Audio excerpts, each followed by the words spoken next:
que ha mencionado ya el pastor Iván de los distintivos de una iglesia saludable, una iglesia que está basada en la Escritura, y estaremos iniciando con este tema, una vida centrada en el Evangelio. Necesitamos comenzar ahí en el Evangelio, es el fundamento que tenemos y es nuestro punto de partida también para poder edificar una iglesia conforme a lo que el Señor desea.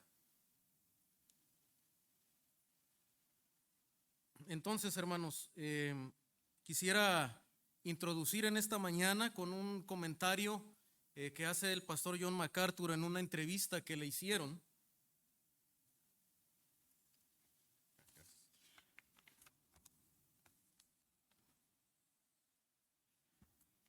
Hace algunos años, un periodista que se encontraba escribiendo un artículo sobre iglesias y congregaciones de gran tamaño entrevistó al pastor John MacArthur acerca de la iglesia Comunidad de Gracia o Grace Community Church, como se llama en inglés.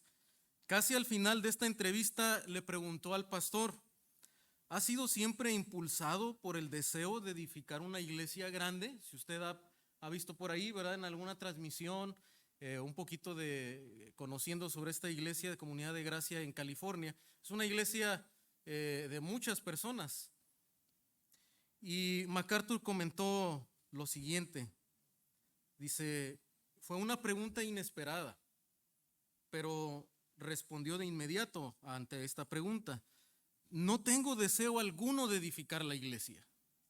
Una pregunta sorprendente, una respuesta sorpresiva también. Ninguno en absoluto, respondió John MacArthur.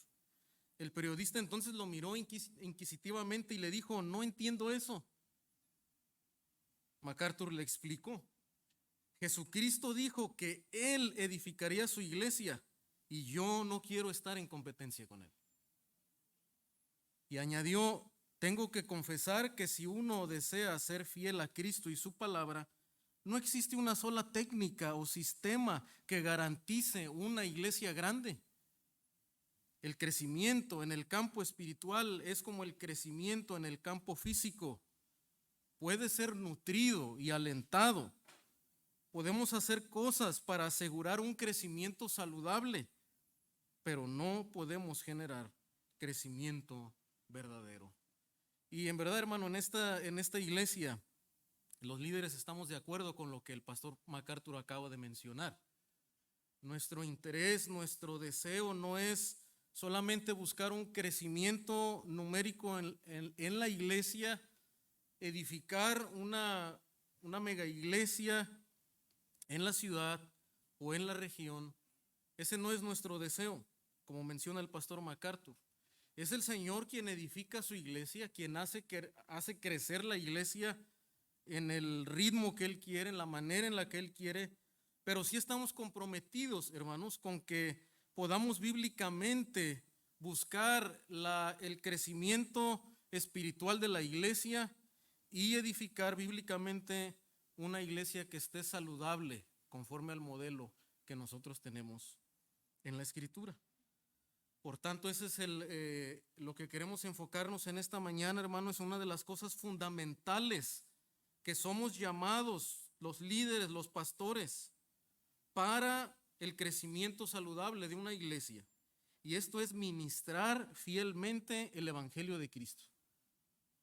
Ahí queremos iniciar siempre, ministrando fielmente el Evangelio de Cristo. Animar a cada creyente a vivir vidas centradas en el Evangelio y hacer de cada aspecto de la iglesia, la predicación, la consejería, el evangelismo, el discipulado, que esté centrado en el Evangelio mismo, que sea el ADN de la iglesia y el centro de la iglesia. De hecho, esta fue la estrategia de Pablo, hermanos, para ayudar en la salud de la iglesia de Corinto y en el resto de las iglesias que nosotros vemos en la Escritura. Note, por ejemplo, en 1 Corintios capítulo 2, versículos 1 al 2. Usted sabe en el contexto que esta es una iglesia que está en problemas. Una de las iglesias que más se mencionan problemáticas, asuntos difíciles, asuntos de pecaminosidad, de contiendas, de división dentro de la iglesia. Y uno, ¿qué mensaje esperaría de Pablo?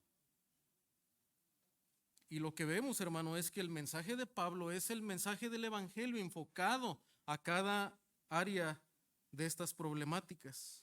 Dice 1 Corintios 2, 1 al 2, dice, así que hermanos, cuando fui a vosotros para anunciarles el testimonio de Dios, no fui con excelencia de palabras o de sabiduría. Pablo no se inventó nada.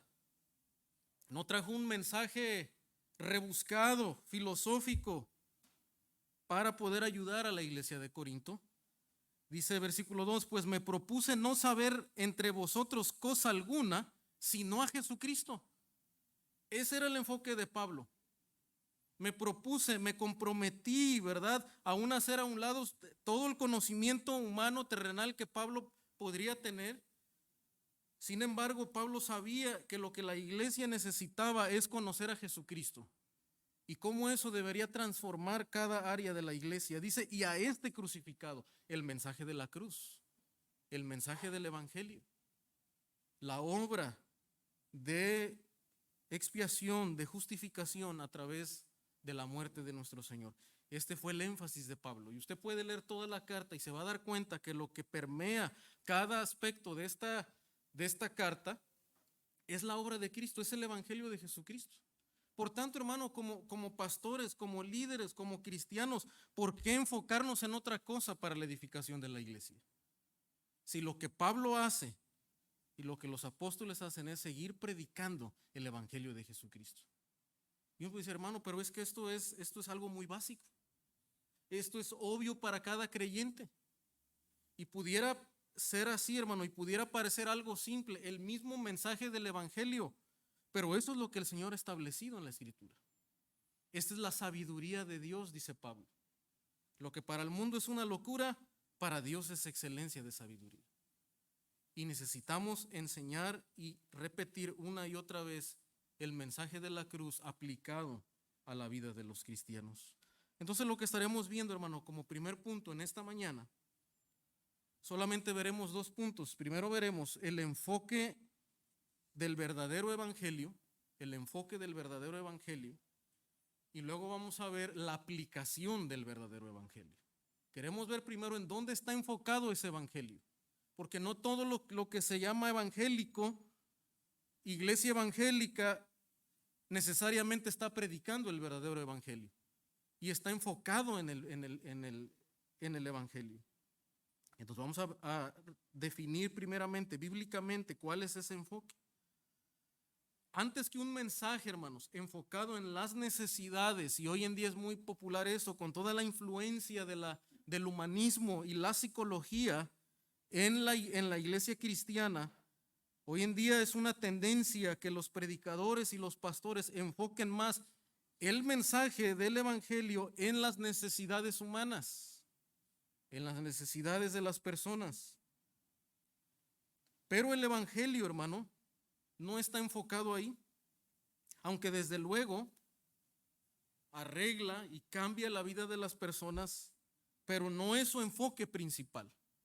El evangelio es un mensaje acerca de la justicia de Dios. No es así que hemos visto en Romanos, hermano, hemos pasado todo un año viendo el libro de Romanos. Y usted recordará que el tema de la carta, de este tratado del evangelio, es la justicia de Dios. ¿Se acuerda? Romanos 1:17. Porque en el evangelio, la justicia de Dios, dice, se revela por fe y para fe. Pablo inicia su carta diciendo, mira, el evangelio se trata de mostrar la justicia de Dios. El evangelio no se trata principalmente de que el hombre encuentre su realización y entienda el plan de Dios para el hombre. El evangelio se trata de mostrar la justicia de Dios. Y el hombre, dice, tiene que responder con fe, confiando en la obra de Cristo en el evangelio. Como está escrito, dice, mas el justo por la fe vivirá. Si hay una promesa de vida, pero no la vida en términos que el hombre la percibe y la quiere entender.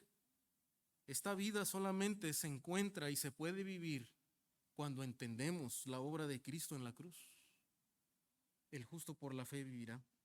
Entonces el enfoque del verdadero evangelio, hermano, aquí es primero revela la justicia de Dios. La justicia de Dios, que ha sido rechazada por la humanidad pecadora, se cumplió a perfección en el Cristo encarnado. Así podemos ver la justicia de Dios. El hombre la ha rechazado y por tanto la ira de Dios está sobre él. Pero esa justicia, hermano, se ha cumplido a través del Cristo. Ahora, es imputada al pecado, al que se arrepiente, al pecador que se arrepiente y cree en el Señor Jesús. Esa justicia se le transfiere al hombre, aquel que se arrepiente. Y esa justicia se va a desplegar también en manifestaciones prácticas en la vida del cristiano. Vamos a ver, regresando a Romanos, pensamos que ya nos habíamos graduado de Romanos, pero apenas nos graduamos, yo creo que del nivel preescolar, ¿verdad? Y en realidad nunca nos graduamos del Evangelio. Por eso necesitamos seguir meditando en el Evangelio, y Romanos es esencial en describirnos el mensaje del Evangelio. Romanos 3:23.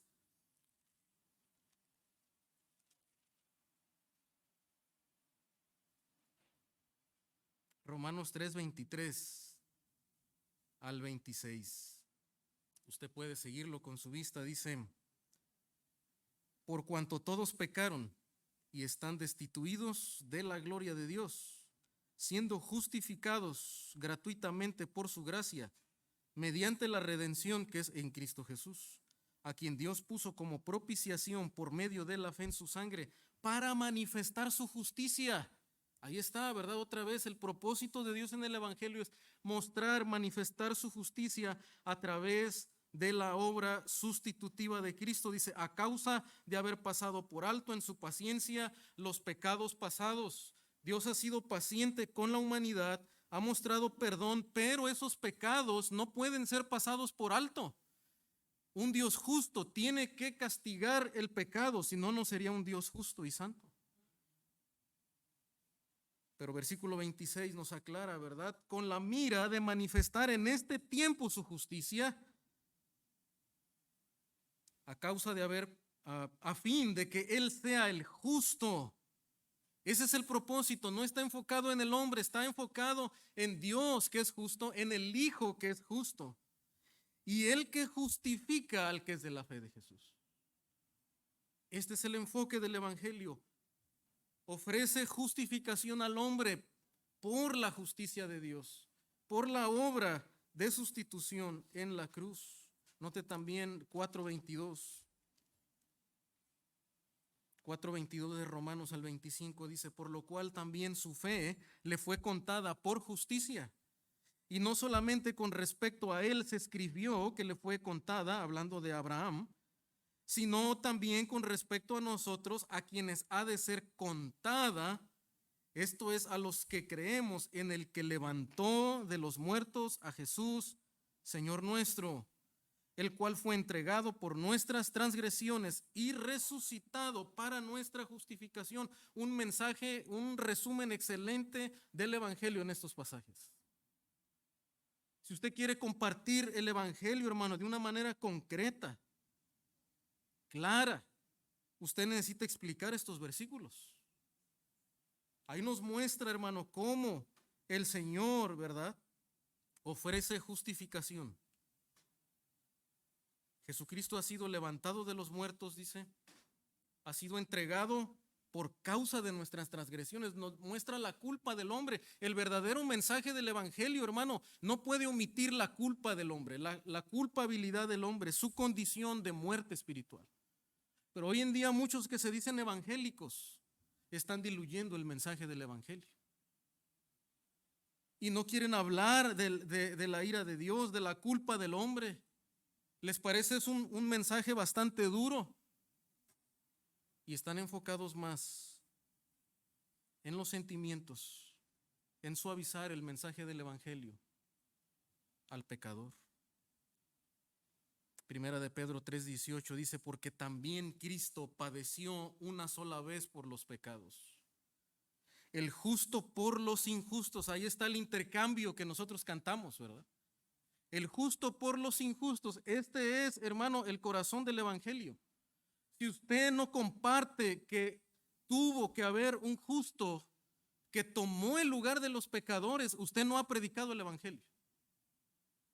Si usted solamente se enfoca en Cristo te ama y tiene un plan maravilloso para ti, y Él no quiere que tú vayas al infierno, quiere recibir a Cristo, bueno, repite esta oración, pero usted nunca le ha explicado cómo es que Jesucristo tomó nuestro lugar en la cruz. Él tuvo que llevar nuestros pecados, pero ahora su justicia es ofrecida al hombre gratuitamente, a todo aquel que cree y se arrepiente. El intercambio. Si no hemos predicado esto, no hemos compartido todavía el evangelio de manera bíblica, de manera completa, dice, para llevarnos a Dios. El propósito del evangelio, ¿verdad? No solamente es que el hombre no vaya al infierno. El propósito del evangelio es que, según 1 de Pedro 3:18, ¿llevarnos a dónde?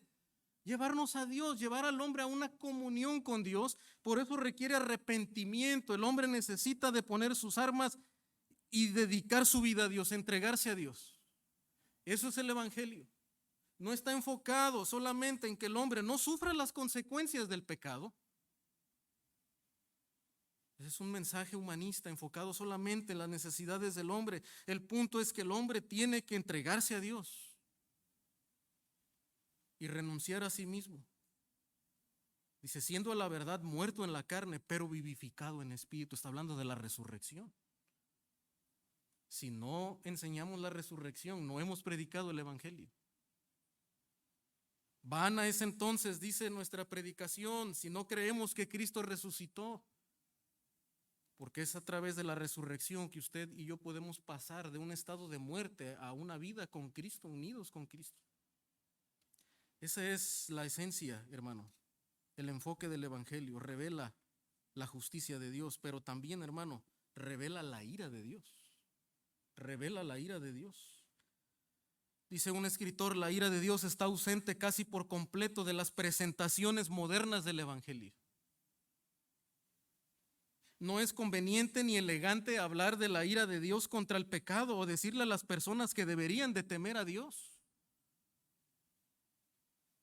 En el curso que estamos compartiendo los martes decía una hermana que estuvo en la religión católica, decía, es que cuando decía uno temer a Dios, dices que eso no, tú no puedes temer a Dios no se le puede tener miedo. Pero la escritura habla una y otra vez de que debemos de tener temor a Dios, porque la ira de Dios está sobre el pecador, si no se arrepiente. Romanos 1:18.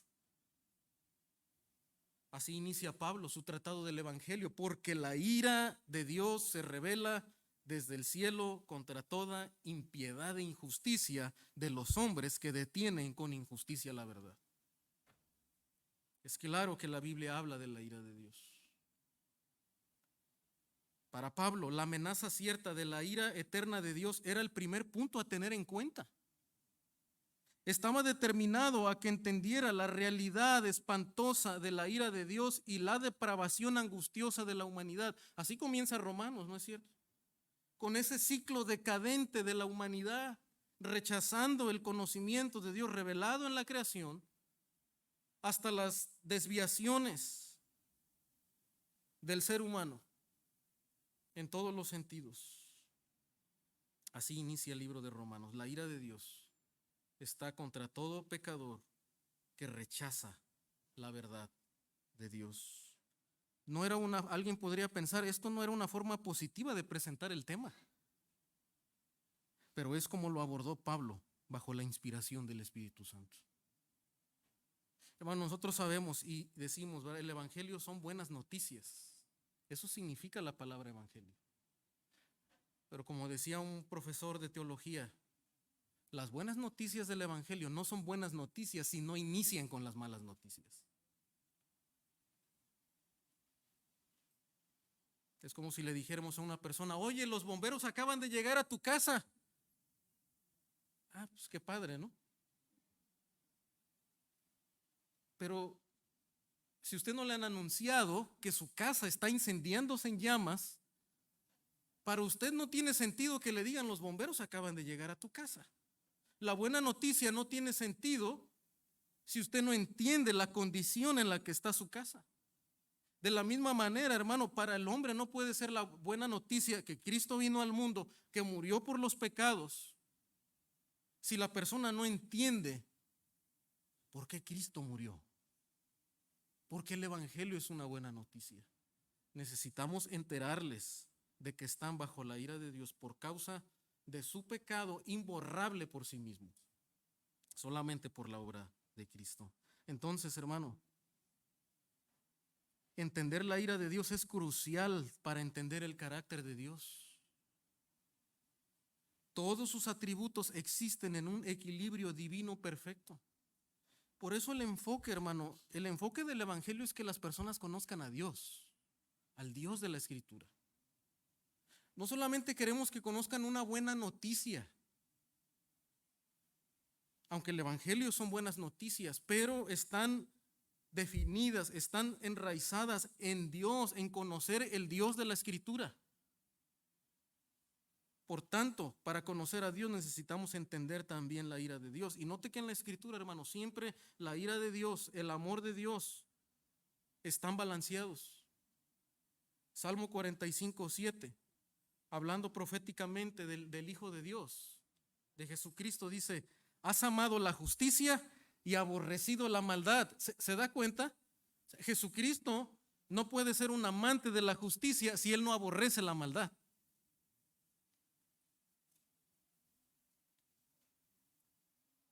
Por tanto, dice, te ungió Dios, el Dios tuyo, con óleo de alegría más que a tus compañeros.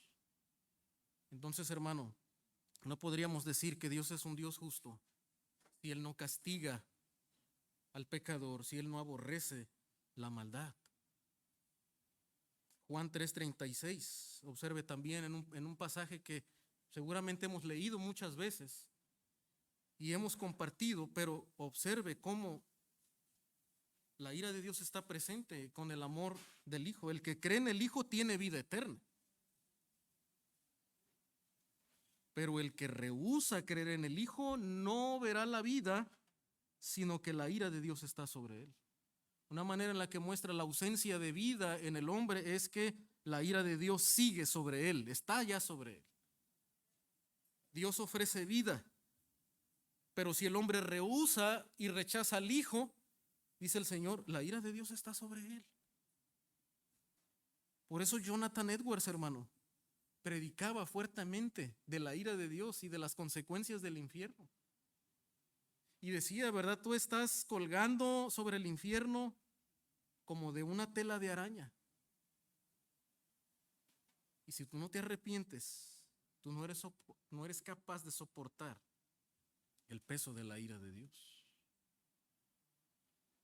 Entonces, hermano, este es el enfoque del Evangelio. No está centrado en las necesidades humanas, está enfocado en la justicia de Dios, en la ira de Dios. Ahora, hermano, como podemos ver en la Escritura, que no está enfocado en estas necesidades de la persona, sino en la gloria de Dios. El Evangelio trata de las demandas de justicia del Dios Santo y la gloria de su amor en proveer a su Santo Hijo como propiciación, como sustitución por los pecados de todo aquel que se arrepiente y cree en Él. Ahora bien, hermano, este mensaje fue central en la carta a los Corintios, como mencionamos al principio. También a los romanos, como estudiamos por todo un año. Iglesias con creyentes que ya habían recibido el Evangelio. ¿Se da cuenta el punto que estamos enfatizando aquí, hermano? Pablo está dándole el Evangelio ¿a quiénes? ¿A incrédulos? Por lo que vemos en esas cartas. No, a personas que habían hecho su profesión de fe, que habían profesado el Evangelio, que habían permanecido en la iglesia. Entonces, hermano, aunque Pablo, desde luego, en sus viajes misioneros, cuando iba plantando iglesias, cuando iba llamando a judíos y a gentiles el Evangelio, claro que su mensaje era el mensaje de la cruz, el mensaje del arrepentimiento. Pero para Pablo el Evangelio Y la administración del evangelio no terminó ahí. Pablo siguió predicándole el evangelio a las iglesias de Corinto, a la iglesia de Roma, a la iglesia de Gálatas y a cada una de las iglesias, para arreglar asuntos que estaban ocurriendo en cada una de esas iglesias. Iglesias con creyentes que ya habían recibido el evangelio. Sin embargo, hermano, Pablo les corrige con el evangelio y les llama a andar conforme al evangelio. Sabemos que la Escritura dice que la palabra de Dios es útil para enseñar, para redarguir, para corregir, para instruir en justicia. Y de alguna manera, hermano, decir eso es decir también que el evangelio es eso. Porque eso es lo que Pablo está haciendo. Si usted quiere corregir y enseñar con la Biblia, necesita usar el evangelio para hacerlo. Como alguien ha dicho, el evangelio no es el ABC de la vida cristiana. A veces se piensa así en el mundo cristiano evangélico. Bueno, el nuevo creyente necesita el ABC de la vida cristiana. Pero no, hermano. Necesitamos reconocer y estar convencidos de que el evangelio no solamente es el ABC, es el de la A a la Z. Necesitamos el evangelio de la A a la Z, siempre lo necesitamos. Por tanto, esto nos lleva al segundo punto, es la aplicación del verdadero evangelio. La aplicación del verdadero evangelio. ¿Cómo aplicamos el evangelio a la vida diaria? Si Pablo es lo que usa para corregir, instruir a la iglesia cristiana, hermano, ¿cómo es que nosotros como cristianos aplicamos el evangelio a nuestra vida? Si probablemente es la primera vez que usted escucha esto, si usted había pensado, bueno, yo recibí el evangelio para ser salvo, pero yo no sabía que necesitaba el evangelio también para ser transformado y para ser santo. Yo no había pensado que el evangelio era necesario para vivir la vida en familia y con los hijos y para relacionarme con otros y para mantener una relación saludable con Dios. Hermano, probablemente usted sabe la verdad del evangelio. Usted sabe esto que acabamos de mencionar, que Cristo murió por nuestros pecados, resucitó tomando nuestro lugar. Pero la pregunta en esta mañana, hermano, también es si su vida está centrada en el evangelio de la cruz. ¿Está tu vida centrada en el evangelio de la cruz? ¿O en torno a qué gira tu vida cristiana? Probablemente tú estás viviendo la vida cristiana en base a reglas y piensas que para mantener tu relación con Dios necesitas cumplir ciertas reglas, ciertas formas, como mencionaba el pastor la semana pasada, o hacer ciertas actividades cristianas.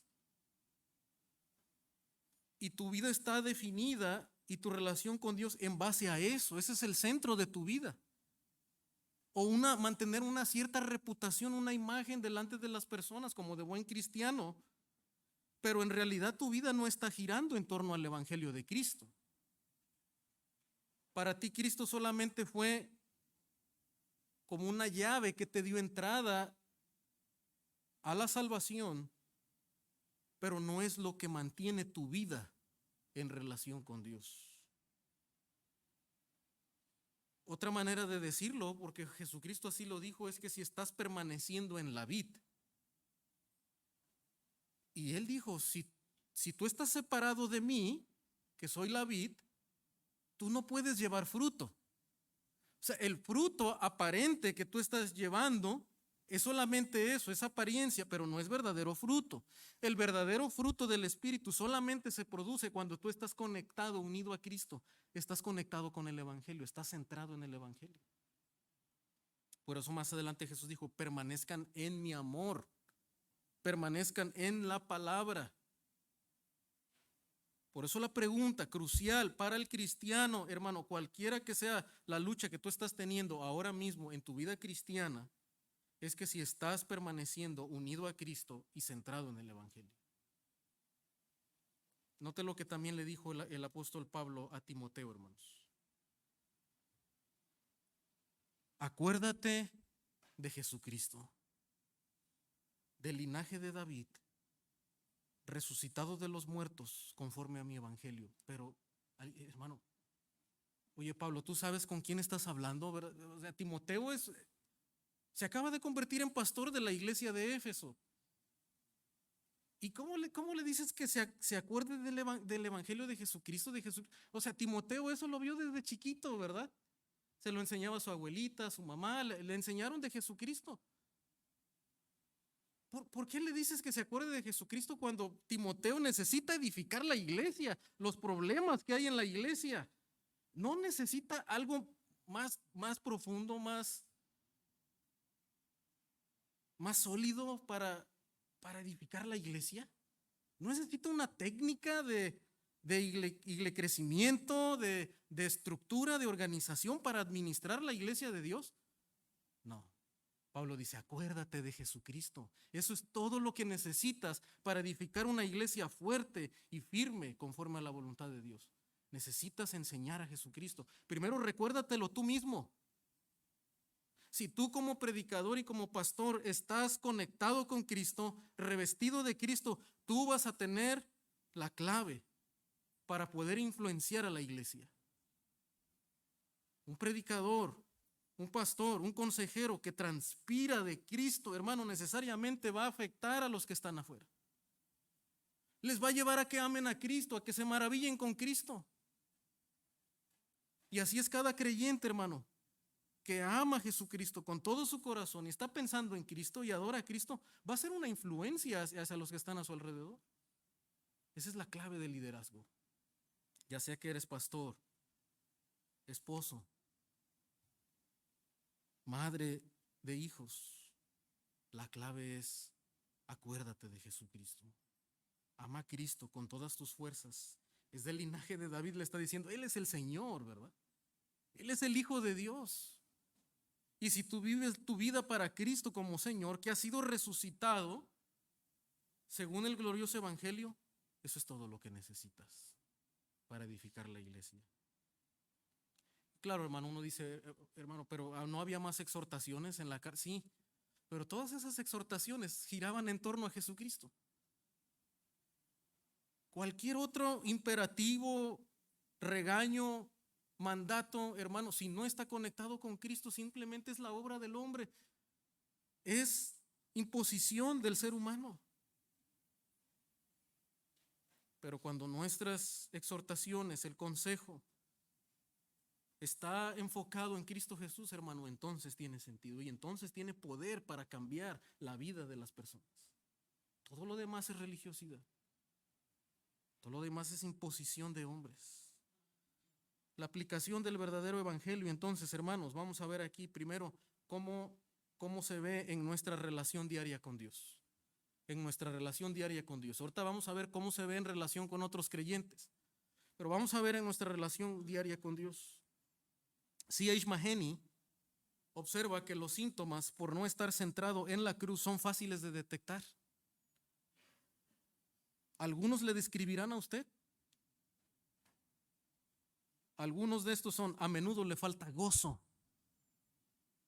Un creyente con falta de gozo, hermano, ¿sabe qué muestra? Que su vida no está centrada en la cruz.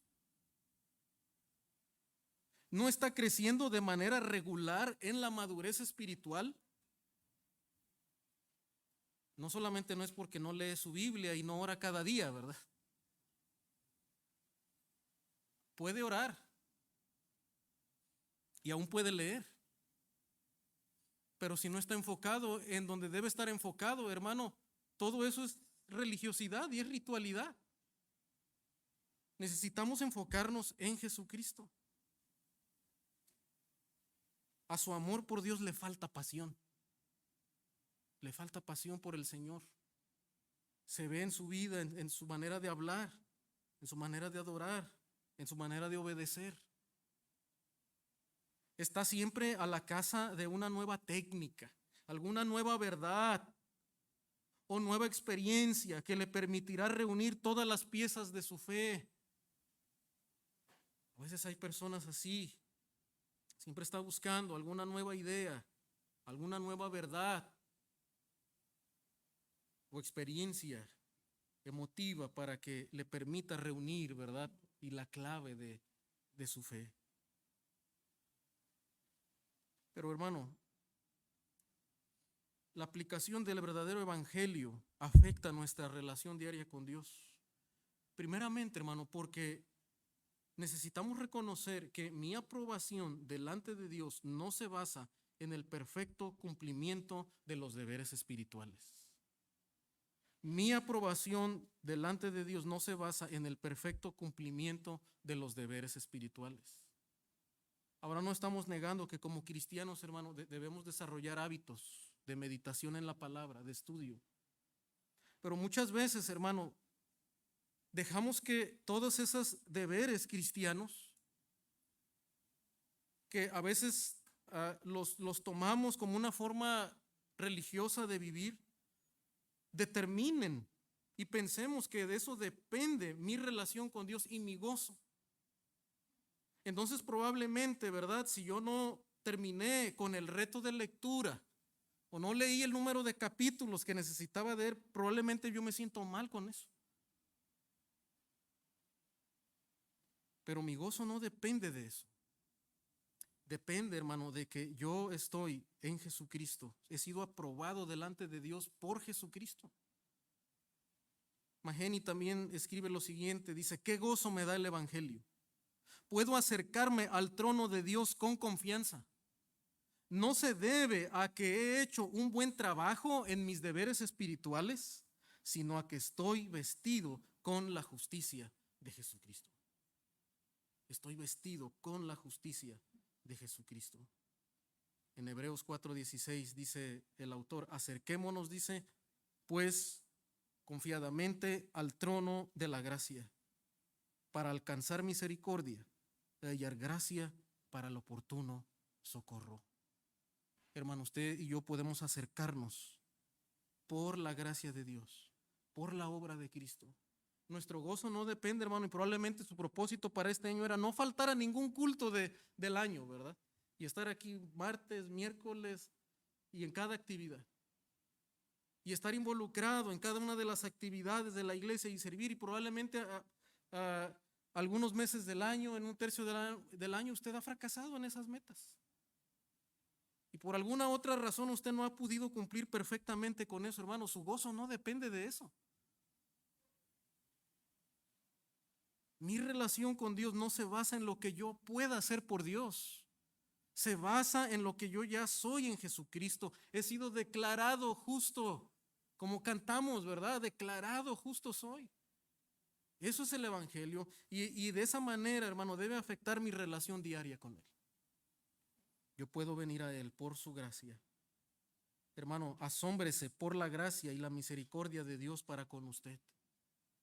Piense cada día, cada mañana y asómbrese por la gracia y su misericordia. Note lo que también dice en 1 Timoteo 1:16, dice, pero por esto fui recibido a misericordia, para que Jesucristo mostrase en mí el primero toda su clemencia, para ejemplo de los que habrían de creer en Él para vida eterna. Pablo, hermano, después de muchos años de ministerio, Pablo está meditando, está maravillándose de la misericordia de Dios para con él mismo. Y les habla a los hermanos y les anima a los hermanos, ¿verdad? A meditar también en eso, así como él se asombra y como ha recibido la gracia de Dios siendo un gran pecador delante de él en el pasado, ¿verdad? Como el Señor lo rescató, él se sigue maravillando de la gracia de Dios en su vida. Y como un escritor, Jerry Bridges, ha dicho, predícate el evangelio a ti mismo. Predícate el evangelio a ti mismo. Y esto lo menciono, hermano, porque muchas veces el enfoque de la iglesia cristiana en algunas décadas estaba tan enfatizado en hacer crecer la iglesia numéricamente, que había un énfasis desmedido en predicarle el evangelio a los no creyentes. Y mucho de la energía del cristiano y de las personas era, bueno, vamos a llenar la iglesia, necesitamos predicar, ¿verdad? Y pasar mucho tiempo haciendo eso. Y ahora, hermano, es un llamado bíblico predicar el evangelio. Necesitamos dar a conocer las nuevas de salvación a los no creyentes. Sin embargo, hermano, en el transcurso de los años, el pensamiento cristiano llegó a polarizar y a desconectar y llegar a pensar, bueno, el evangelio es entonces ¿para quiénes? Para los no creyentes. Ellos necesitan escuchar el evangelio. Tanto decían, bueno, vamos a traerlos a la iglesia para que escuchen ahí el evangelio, ¿verdad? Y decían, bueno, vamos a predicar mensajes evangelísticos para que el no creyente escuche el evangelio. Pero hermano, cuando empezamos a ver en las escrituras que el evangelio no solamente es para los no creyentes, y no debemos predicar el evangelio solamente cuando hacemos una actividad especial para que los no creyentes vengan a la iglesia. No, el evangelio siempre se debe predicar en los sermones bíblicos. Porque el evangelio es lo que necesita el creyente que acaba de nacer en Cristo, como el creyente que tiene años en la iglesia. Necesita el evangelio. Necesita predicarse a sí mismo el evangelio, dice Jerry Bridges, un consejero bastante experimentado, escritor de libros de consejería bíblica. Y lo que él ha observado, hermano, en la Biblia y la necesidad de cristianos que están lidiando con el pecado es que necesitan predicarse el evangelio. Ahora usted dice, hermano, pero ¿qué es predicarse el evangelio a sí mismo? Es que tengo que tomar uno de los folletos de la parte de allá atrás y a ver, me voy a predicar el evangelio a mí mismo. No significa eso. Vamos a ver cómo lo explica Jerry Bridges. Lo explica de esta manera, dice, significa que continuamente se va a enfrentar a su propio pecado y luego va a volar a Jesús, va a correr a Jesús a través de la fe en su sangre derramada y su vida justa. Eso es predicarse el evangelio a sí mismo. Es que cuando yo considero mi vida personal, hermano, yo sé que desde que yo me levanto yo batallo con el pecado. Yo ya no soy un esclavo del pecado, eso es cierto. Yo ya no soy condenado, yo puedo ir delante de Dios a través de Cristo cada día. Pero lo cierto es que yo sigo batallando con el pecado. Y es claro, ¿verdad? De que tenemos dificultades en las relaciones, en nuestra falta de gozo delante de Dios. ¿Por qué? Porque ofendemos al Señor. Por eso muchas veces no venimos con gozo a la iglesia, no nos acercamos con gozo a la palabra. No hablamos a otros con pasión el evangelio. ¿Por qué? Porque estamos luchando con el pecado. Pero la manera, hermano, en la que usted vence el pecado cada día y trata con el pecado cada día en relación con Dios, en nuestra relación con Dios, es que necesitamos enfrentarlo. Necesitamos confesarlo, necesitamos examinar nuestro propio corazón, como el salmista decía, Señor, prueba mi corazón, ve si hay en mí camino de perversidad y guía mis pasos. El salmista se está predicando el evangelio. Pero una vez que, hermano, a través de la escritura y con la asistencia del Espíritu Santo usted ve su pecado, hermano, usted acude a Cristo. Usted no dice, bueno, ya identifiqué mi pecado, ahora me voy a esforzar para vencer ese pecado y ya no voy a hacer esto, ya no voy a decir, ya no se me va a salir una mala palabra, ya no me voy a enojar, ya no voy a tener codicia, ya no me voy a preocupar. No, usted tiene que acudir a Cristo Jesús. Usted tiene que confiar en Él, en su obra, en sus promesas y en la vida justa que Él ya hizo por usted. Eso es predicarse el evangelio. Eso nos da nuestra identidad en Cristo Jesús y nos da el poder para seguir luchando con el pecado. Y esto también, hermano, tendríamos que decir que una vida centrada en el evangelio practica la confesión de pecados y el arrepentimiento. Por eso usted ha observado, ¿verdad?, que ya durante algunos años incluimos, y aunque se hizo un espacio por cuestiones del tiempo en la pandemia, pero para confesar pecados, tener una oración de confesión. Y queremos que usted se una a esa oración de confesión. Porque como cristianos, hermanos, necesitamos estar a cuentas con Dios. Y no lo digo yo, no lo dice algo que está de moda, hermano, lo dice la Escritura. Noten 2 Corintios 7. 2 Corintios 7. 9 al 10. Otra vez Pablo hablando a la iglesia de Corinto. En la primera carta les habló duramente, les llevó a que reconocieran su pecado, ¿verdad? Y que a través del evangelio de Cristo ellos pudieran mantener una relación con el Señor. Y note cómo les habla aquí en los versículos 9 al 10 de 2 Corintios 7, dice: porque aunque os contristé con la carta, no me pesa, aunque entonces lo lamenté, porque veo que aquella carta, aunque por algún tiempo os contristó, ahora me gozo. No porque hayáis sido contristados, sino porque fuisteis contristados, ¿para qué? Para arrepentimiento. Ahora ya nosotros dijimos, ¿a quiénes escribió la carta? A cristianos. ¿Qué necesitaban esos cristianos? Dice Pablo. Necesitaban arrepentirse, y ahora Pablo está gozoso porque la carta que les envió, el evangelio que les predicó, la confrontación que les hizo, los llevó al arrepentimiento.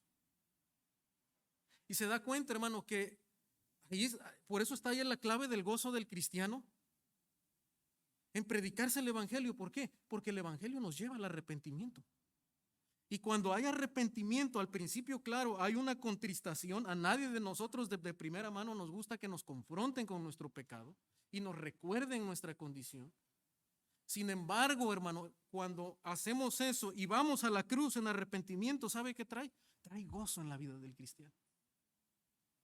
Y usted puede adorar y regocijarse en los cantos de la cruz, porque usted ha estado contristado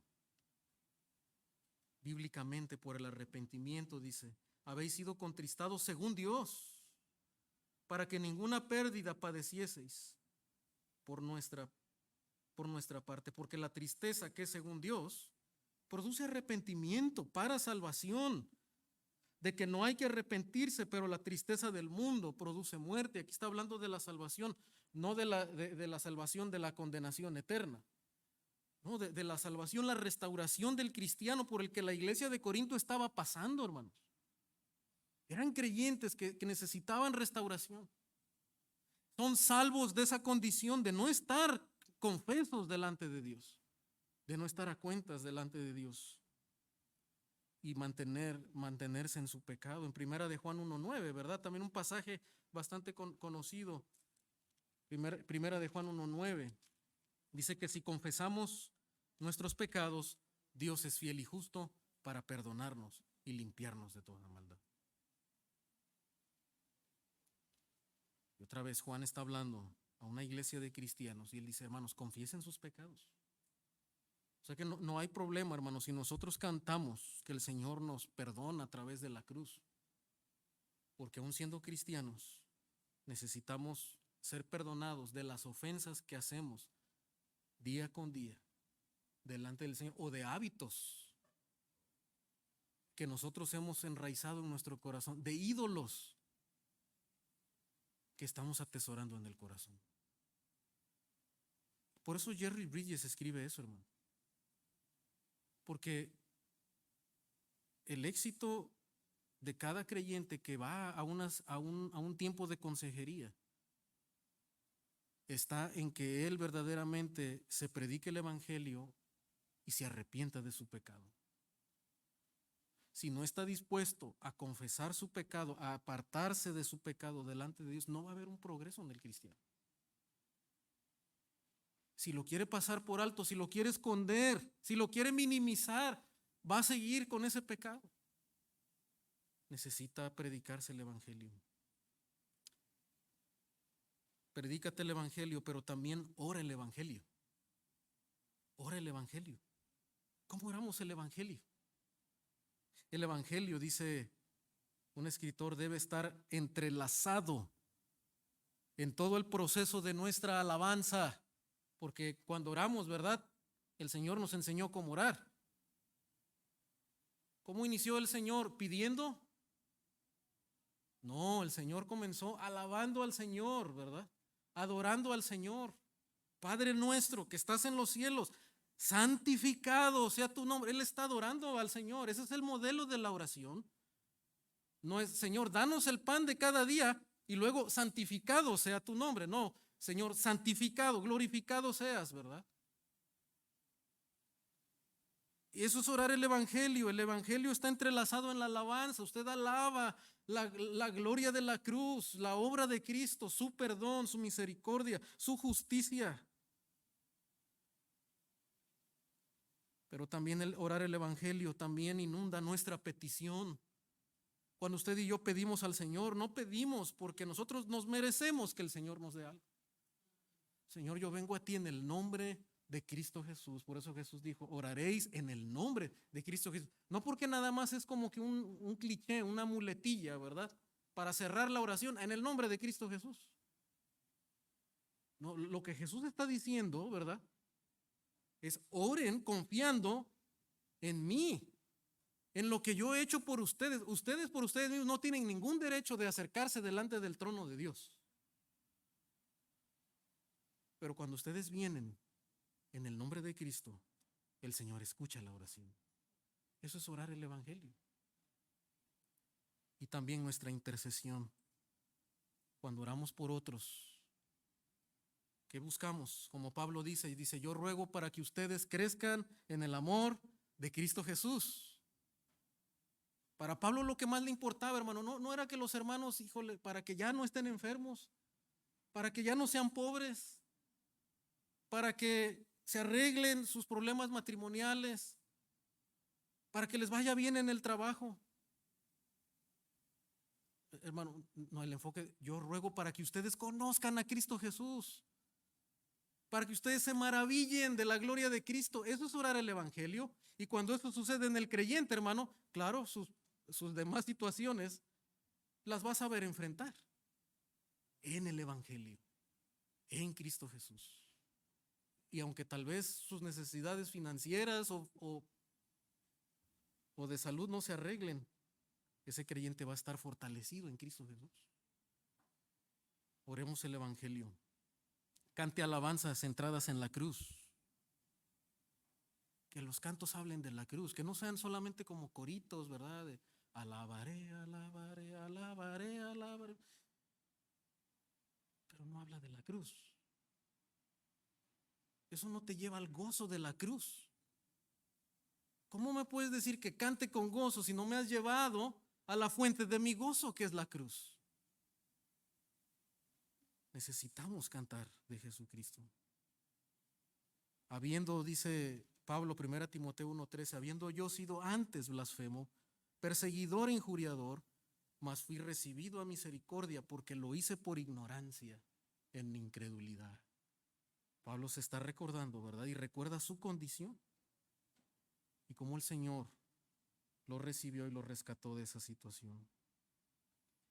Hermano, aun si su historia no involucra drogas, ni inmoralidad, tal vez, todavía es un milagro de la gracia de Dios. Tú y yo somos un milagro de la gracia de Dios. Tal vez no has sido un pandillero, no has estado en la cárcel por un delito, pero sigue siendo un milagro de la gloria de Dios, de la gracia de Dios. Dios tuvo que intervenir, Dios tuvo que cambiar tu corazón, hermano, Dios nos tuvo que salvar. Dios nos tuvo que rescatar de nuestro fariseísmo, arraigados pensando que podíamos ser salvos por hacer buenas obras. Dios tuvo que quitar ese velo y eso es un milagro. Practiquemos, hermano, las disciplinas espirituales en el poder del Espíritu. Leamos sí la Escritura, sí oremos, sí vengamos a la iglesia a escuchar la predicación, hermano, pero en el poder del Espíritu. De hecho, alguien decía, ¿verdad? Sobre las marcas de una iglesia saludable. Y decía, parece que una de las marcas que tal vez yo añadiría, dice ahí este escritor, sería el orar en el Espíritu. Y claro, no es que el pastor Mark Dever no crea eso. De hecho, él habla de la oración y de la obra del Espíritu, pero el punto es que también necesitamos enfatizar eso, hermano. Porque puede haber predicación, puede haber lectura, puede haber actividades, pero si nosotros no lo hacemos en el poder del Espíritu, termina siendo otra vez una obra de hombres. Y quien da la gracia es el Espíritu Santo a través de la oración, de clamar a Él. Por eso la importancia también de la oración. Afecta entonces el Evangelio nuestra relación con Dios y también, hermano, en nuestra relación con los demás. Este es el último subtema aquí, nuestra relación con los demás. Número 1, para luchar con el orgullo. Y aquí nos vamos un poco rápido ya. Solamente cito Filipenses 2:3, dice: nada hagáis por contienda o por vanagloria, antes bien con humildad, estimando cada uno a los demás como superiores a él mismo, no mirando cada uno por lo suyo propio, sino cada cual también por lo de los otros. Haya pues en vosotros este sentir que hubo en Cristo Jesús, dice, para que tú puedas dejar de ser orgulloso y ser humilde. ¿Qué necesitas? Piensa como Cristo, les dice Pablo. Es el Evangelio lo que transforma nuestro egoísmo. No es bueno, ya no voy a ser orgulloso, ahora voy a ser humilde. No, piensa como Cristo, mira cómo es Cristo y pídele a Dios que transforme tu corazón como el de Cristo. Maravíllate del carácter de Cristo y entonces imítalo y síguelo en el poder del Espíritu, con la gracia de Dios, para luchar con el orgullo, para perdonar a otros. Note lo que dice Colosenses 3:13, soportándonos unos a otros y perdonándoos unos a otros si alguno tuviere queja contra otro, de la manera que Cristo os perdonó, así también hacedlo vosotros. Se da cuenta que Pablo nos sigue enseñando que para poder perdonar, para poder ser paciente con un hermano, para sobrellevar las quejas, necesitamos que perdonar de la manera en la que Cristo te perdonó. Tienes que predicarte el Evangelio, tienes que recordar cómo es que Cristo me perdonó cuando yo era lo que era. Y tú y yo sabemos muy bien qué es lo que éramos, con lo que luchamos toda la vida y a lo que estábamos esclavizados. C.H. Maheny dice: a través de la cruz me doy cuenta que ningún pecado que se cometa contra mí será jamás tan serio como los innumerables pecados que he cometido contra Dios. Necesitamos recordar cómo es que hemos ofendido a Dios y su gracia, hermano, para poder perdonar a otros. Cuando vemos a las personas a través del lente de la cruz, hermano, decimos: ¿por qué yo no voy a perdonar? Porque yo no voy a perdonar, ¿verdad? Me dejó de hablar y hizo un berrinche y me ignoró y cosas triviales. Si Cristo nos perdonó, hermano, que lo crucificáramos a Él, el Padre nos perdonó que crucificáramos a su Hijo, ¿cuánto más nosotros debemos estar dispuestos a perdonar para servir y respetar a nuestro cónyuge? Efesios 5:22 dice: las casadas estén sujetas a sus propios maridos. ¿Cómo? Como al Señor. No nada más la predicación de Pablo es: hermana, sujétate, sométete, marido, ama a tu esposa. No piensa, tienes que pensar en el Evangelio como al Señor, no porque lo merece, ¿verdad? No, tienes que hacerlo en el Señor, por una obediencia en Cristo. Porque el marido, dice, es cabeza de la mujer, así como Cristo es cabeza de la iglesia. Dios le dio una posición y tú debes de pensar en eso para poder respetarlo. No está enfocado en el hombre, en lo que tú sientas. Es que yo no siento que debo de someterme o respetarlo. No, el Evangelio no se trata de tus sentimientos, es un mensaje objetivo. Hazlo en el Señor. Así que como la iglesia está sujeta a Cristo, así también las casadas lo estén a sus maridos en todo. Y luego dice: maridos, amen a sus esposas, amen a su esposa. ¿Cómo? Como Cristo amó la iglesia y se entregó a sí mismo por ella. Hermano, es que ya me falta el respeto. No, pero el llamado es que así como Cristo, ¿cómo nos amó Cristo? Él tuvo que lavar a su esposa, ¿verdad? Nosotros no éramos dignos de que Cristo nos amara, sin embargo nos amó. ¿Por qué? Por su gracia y por su misericordia. De esa misma manera, nosotros hombres debemos de amar a nuestras esposas para servir a los demás. Efesios 6:5. Siervos, obedeced a vuestros amos terrenales con temor y temblor. Mire cómo afecta el trabajo el evangelio.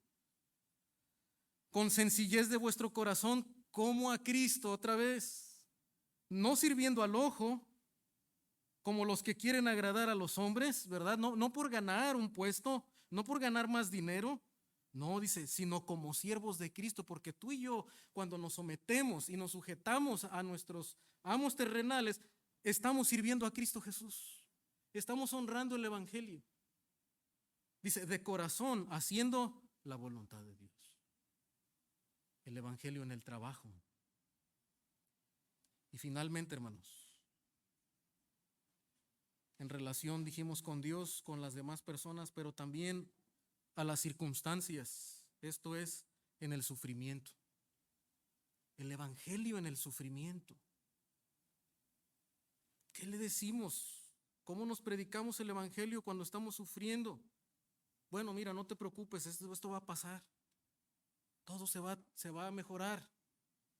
¿Es solamente eso lo que ayuda a las personas en medio del sufrimiento? Vas a ser sanado, ¿verdad? Y como los movimientos opuestos, ¿verdad? Pues tú declara que vas a ser sanado y ¿Es eso el mensaje que necesitan las personas? No. Dice C.H. Maheny también, dice, demasiados de nosotros no estamos preparados teológicamente para el sufrimiento. De modo que cuando sufrimos, nos quejamos en lugar de confiar en Dios. Lo culpamos a Él y le exigimos una explicación. Hermano, ¿cuántos de nosotros, hermano? Yo me estoy preparando para el sufrimiento. La verdad es que la mayoría de nosotros no queremos pensar que vamos a sufrir. No queremos pensar que un día nos vamos a enfermar. Un día vamos a tener situaciones adversas. Un día nos van a correr del trabajo, tal vez. Un día va a haber situaciones complicadas. Y dijo Carson, solamente basta pasar suficiente tiempo viviendo en esta vida para sufrir. Todos nosotros vamos a experimentar algún tipo de dolor, de aflicción, de decepción. Pero dice, en la noche oscura del alma, los cristianos tienen algo a que aferrarse, que inclusive, hermano, jamás conoció Job.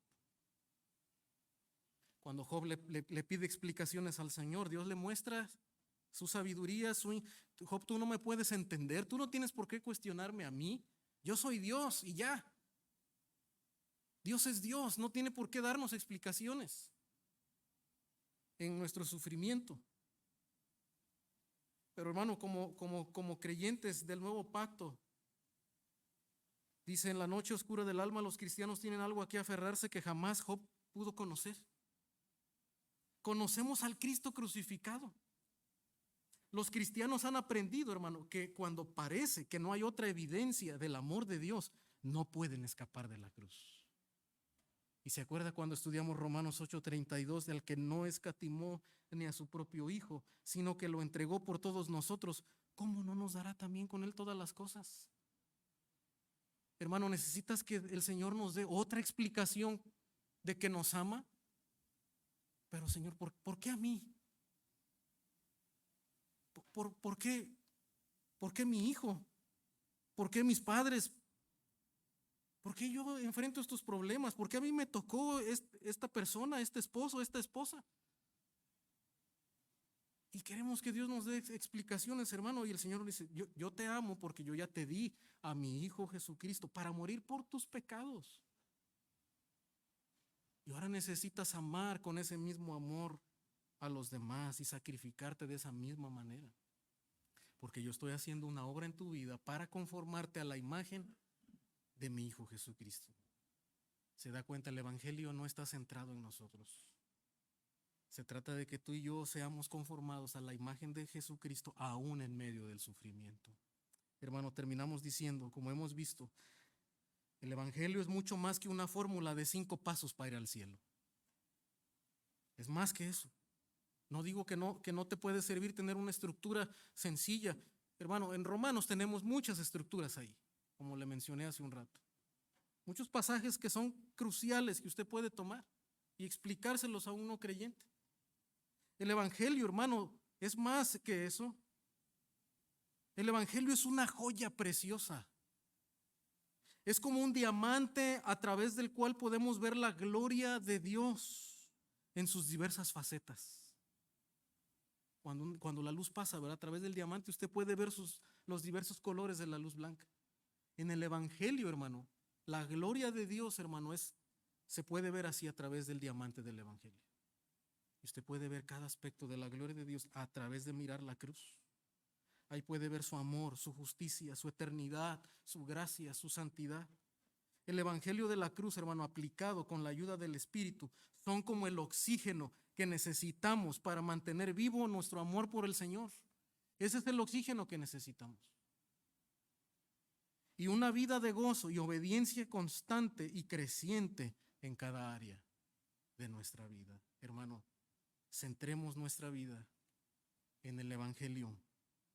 Liberémonos de la religiosidad, del legalismo. No intentemos luchar en nuestras propias fuerzas para ser transformados. Necesitamos el Evangelio de la cruz.